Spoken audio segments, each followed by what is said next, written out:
Okay, welcome back. 2025, brand new year. I don't know if you made it, but congratulations. You survived 2024. It was one hell of a year, one hell of a doozy. Welcome back to the podcast Artist Over Actor. This one's going to look a little bit different because we're just going to be chilling. We're going to be taking things nice, easy, and slow. We're not going to be sitting in the studio all the time. And I am just going to be making coffee while we chat about the state of the entertainment industry. Like I said, I don't know if you know this, but we made it. 2025. We're here in LA. I'm starting classes at the Stella Adler School. And first and foremost, I want to say thank you to all of you guys. It is official that we have passed 10,000 subscribers on this channel. I think we're sitting somewhere pretty of 10,500 at this point of filming. And it's in no small part thanks to you guys that we have the ability to be here doing these things and just enjoying life. So I'm glad that my lessons have helped you guys. Thank you, everybody who reaches out. I see all of your messages. Respond to as many as I can in between actually being on set and at school and doing voiceover assignments. So I just want to take a second and thank you. So let's get to making this drink. For a couple of reasons, the state of the entertainment industry is kind of in flux right now, at least in Los Angeles. There's always going to be entertainment in some way, shape, or form. But right now, it is changing quite drastically. Quite drastically. For all those coffee lovers out there, we're going between two separate batches today. Both dark roast. I think I'm going to go with Verve Coffee Roasters. This won the 2024 Roaster of the Year, or they won the 2024 Roaster of the Year. And I always advocate for, if you're going to get a good batch of coffee, like actual coffee beans, look to see if they have an actual roasted on date. I can't tell you how many times I've picked up a bag, actually look to see when it was roasted on and find that it was roasted a month, 2 months before. So this will get you the freshest beans. Yeah, things right now with the entertainment industry are weird for a couple of different reasons that I feel like people don't take a look at and stop and see, which leads to them beating themselves up. And when you beat yourself up, it just wastes time. And time is one of the most valuable assets that we have, not only as artists, not only as business owners, but just in general as humans. Time is an incredibly important asset that we tend to take for granted. So what I hope to teach you today is what's actually happening in the entertainment industry. Why, if you were a part of this voice acting community that was so big, why is it slowing down? Why does it feel like things are reaching ahead and you can't get jobs? And is it AI? Is it this? Is it that? The answer is it's a combination of everything. So you see, we started with COVID-19.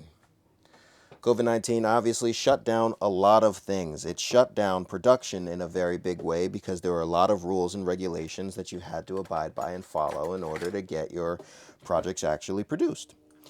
But it was also a boon for a lot of projects in an odd way, because not only were there more rules and regulations on what you actually needed to do in order to do a production, but also everybody was stuck in their house. So everybody needed entertainment. Not everybody, but hey.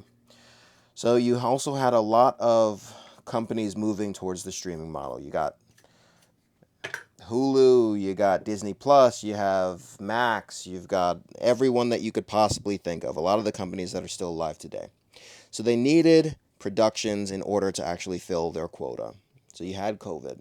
COVID ended up slowing down and exploding a lot of separate industries, which is great. You know, there were more jobs going around.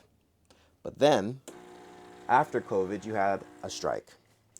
Now, the strike was necessary. I'm never going to denote any of my brothers and sisters who fight for more rights, fight for the rights to be treated the way that they should be treated, to be given opportunities that they should be given, to be paid fairly, any of the above. But it still did, in fact, slow down an industry that was already recovering from COVID and recovering from switching to a streaming model. So you have things slow down even further. Unfortunately, after that point, we now have the LA wildfires. I moved to LA with my wife about 2 weeks ago. It's an absolutely gorgeous city. I can understand why some people back in my hometown around Connecticut have hesitance, but it is largely unfounded. The people in the city are absolutely incredible. The culture in the city is absolutely incredible. The climate of this city is absolutely incredible. It is a beautiful place to be, and I am so blessed and lucky to be here. But you have wildfires, which are, again, going to be another slowdown in an industry that's already struggling to get back up from COVID, struggling to get back up from streaming, struggling to get back up from strike after strike. First, you obviously had the on-camera strike, and now you have the VO strike for video games, which they're still going strong.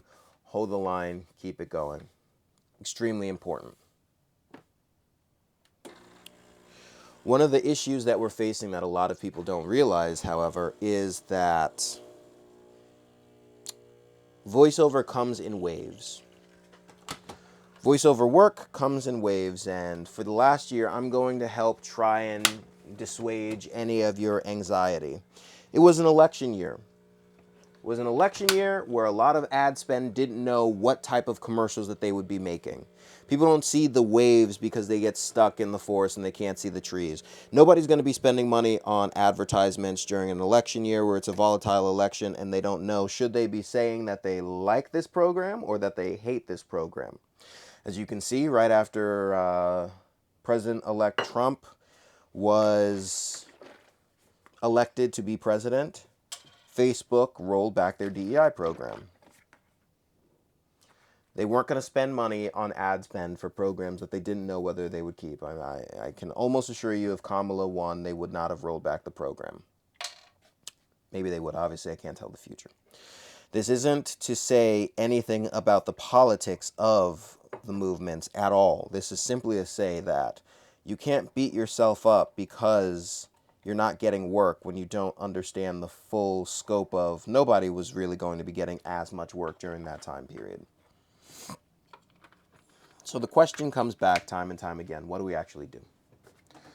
Yeah, it's a slow period. That's awesome.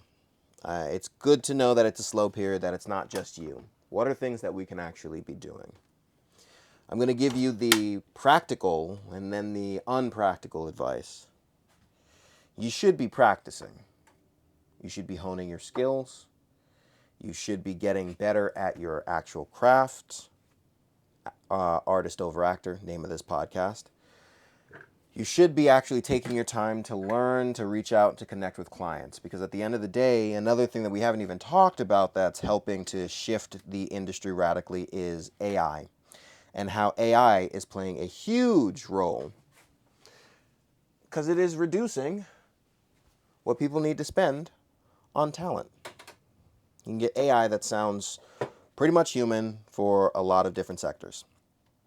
I have a philosophy that that's going to end up being not the worst thing in the world. But we'll talk about that in a second. Hold for frothing, please. Oh, actually, it's got to preheat.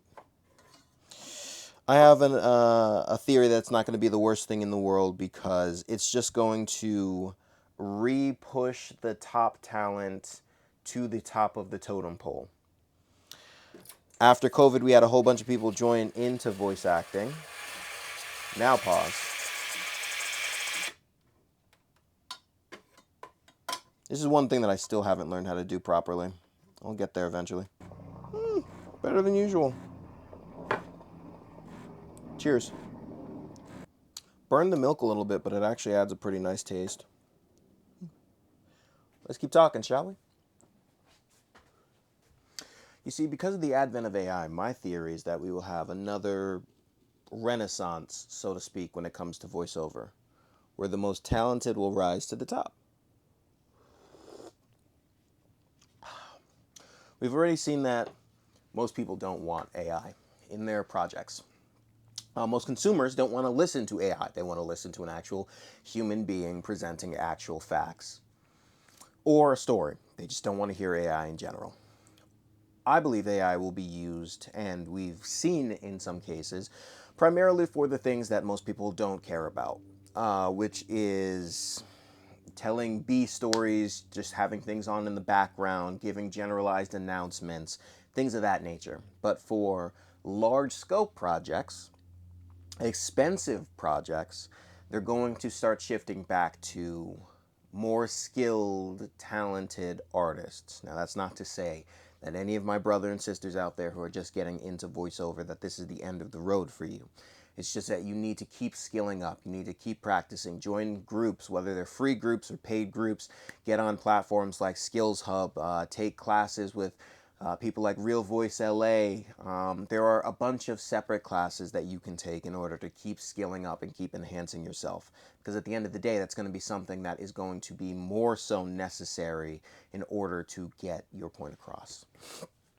Now, back to what you can do in this period, even though everything is slow. The practical and the impractical. Impractical, like I said, is you need to go keep skilling yourself up. I know that most people won't want to hear that.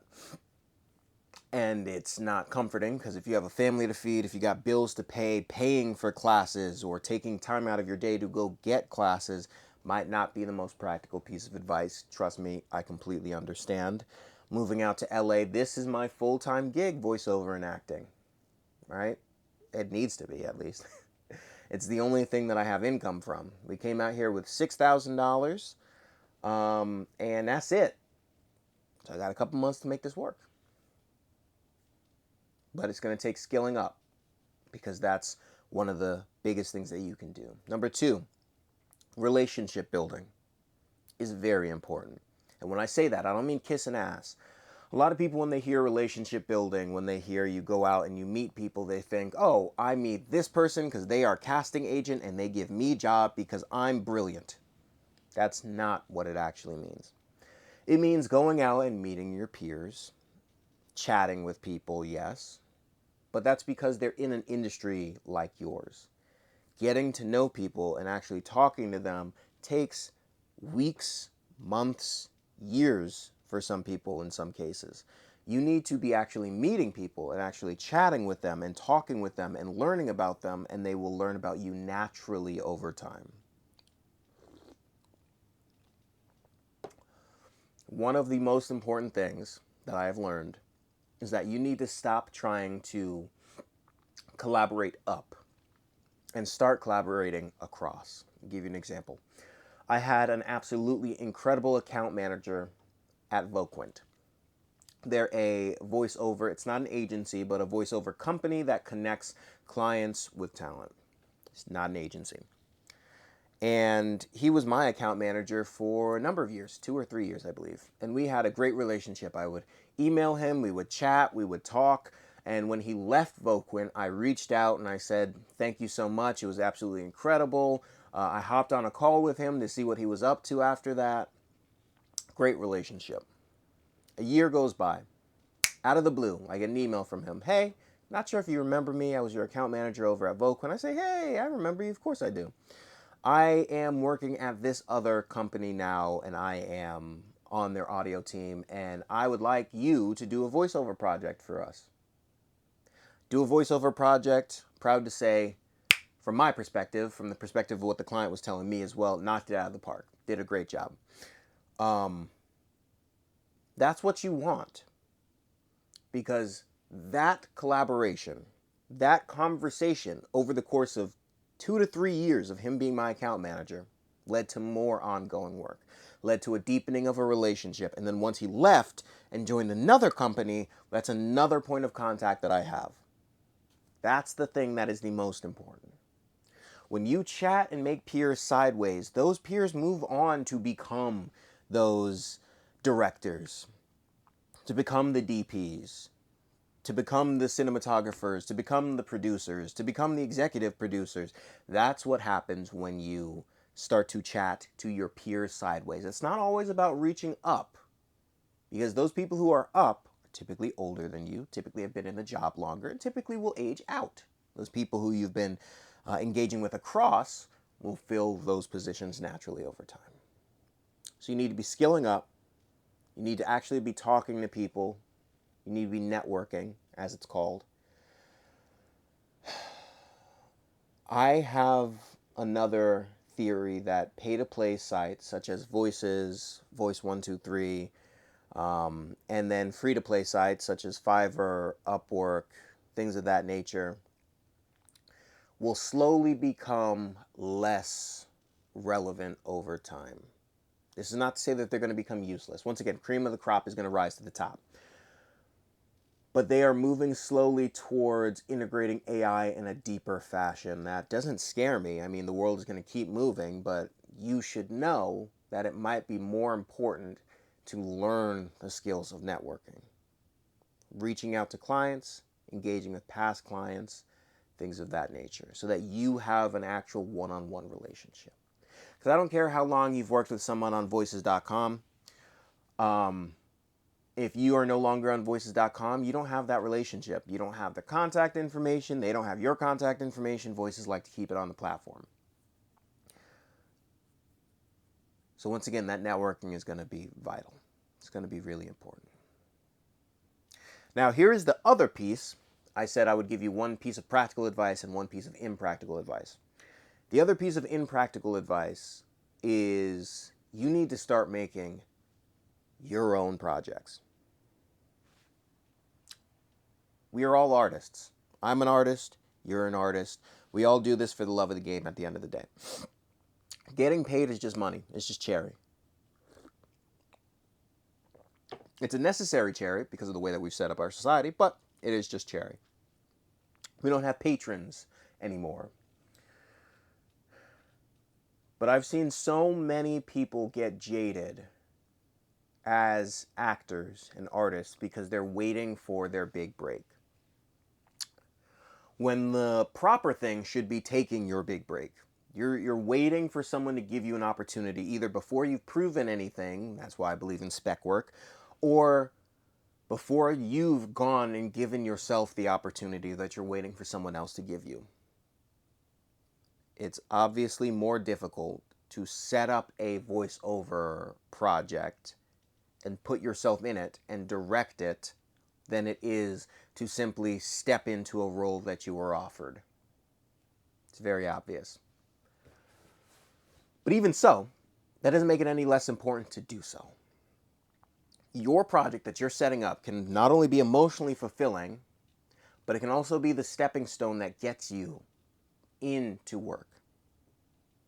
Here's a great example. These podcasts have gotten me connections that I never would have gotten outside of this podcast. So is my social media. Nobody set that stuff up for me. I post on it. I make these episodes for you guys. And they go far beyond what I can ever imagine. They are fulfilling for me, helpful for you, and helpful for my business. It all goes in a giant circle. So you need to be giving yourself the opportunities that you wish other people would give to you. At the end of the day, a lot of productions are moving outside of LA. Why? There are better tax incentives in other locations, cheaper cost of living in other locations, and you can just fly the big name talent out to another location for a couple of weeks for the run duration of your project. That's why you've got multi-million-dollar studios open up in Las Vegas, in Georgia. You've got work in Toronto. You've got a lot of work in Europe. There's a lot of work that's moving outside of Los Angeles. And you got better tax incentives in some places. Now, Gavin Newsom just put forward a proposal to up the tax incentive in California.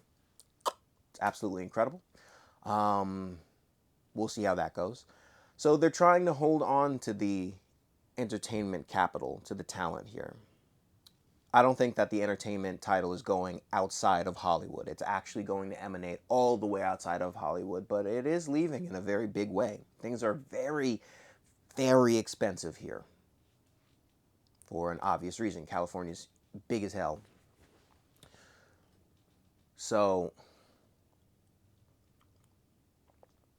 at the end of the day, what I want you to take away from today's episode is that you're not alone. You're not alone in feeling like there was a lack of work last year. There was a lack of work last year, absolutely. You had companies testing out AI. You had massive strikes. You had a political year. Hell, if you were a political voiceover artist, you probably made bank last year. But if you were doing commercials or stuff like that, probably not. You had still coming off of a pandemic where a lot of people don't have a lot of cash to be throwing on projects. An influx of talent from the pandemic, which made naturally the supply and demand curve. There was a lot more supply than there was demand, so of course prices fell. I used to get ads. I sound like an old head. A commercial would pay me $5,000 to do a 30-second spot because it just depended on where that commercial was airing, how long it was airing, and if they wanted to renew. Now you get the same type of commercial and you're getting $1,000, but they want you to do 3 versions, a 30-second version, a 15-second version, and a minute and a half long version. Ad spend is going down. One of the reasons why unions and theories work. And in practice works. So you're not alone. One big thing to take away. The second big thing that I want you to take away is that you need to be pushing so that you get better. AI is going to take some of the jobs. It just is. It's going to wipe out a lot of the, not lower rank as in less useful talent, but lower rank as in less skilled, less talented talent. It's going to wipe away those jobs. It just is. We're moving towards a structure that the less that you can pay, the better, which is how it always ends up being in a capitalistic structure. But there's still going to be room for very talented individuals and artists. There's still going to be a lot of room, but you have to get there.